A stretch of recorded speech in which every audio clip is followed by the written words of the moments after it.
We're not good at projecting these things. All kinds of studies will show this. So I said to her, well, what are you hoping to get from these 3 children? Why do they have to be your blood children? And she finally said, well, if they're my blood children, I know they'll always love me. They'll never leave me. What was she looking for?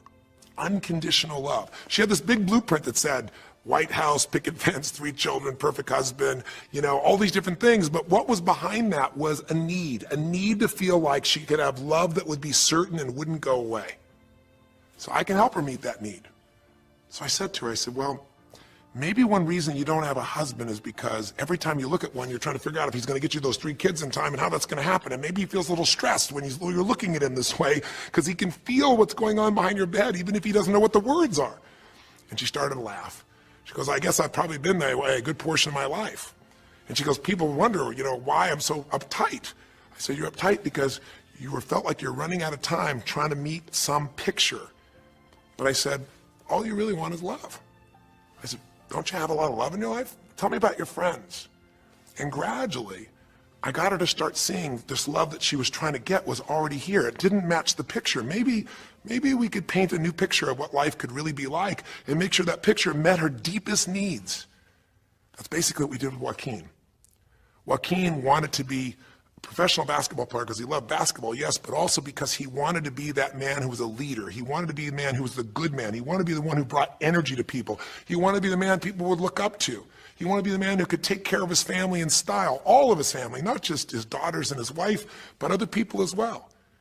Underneath it all, he wanted to know that he mattered. And through the process that you saw in this show, he began to find out that he didn't need to be angry at the world, that yes, his blueprint was taken from him, but his soul and his ability to be a special human being that could touch other people was not taken from him.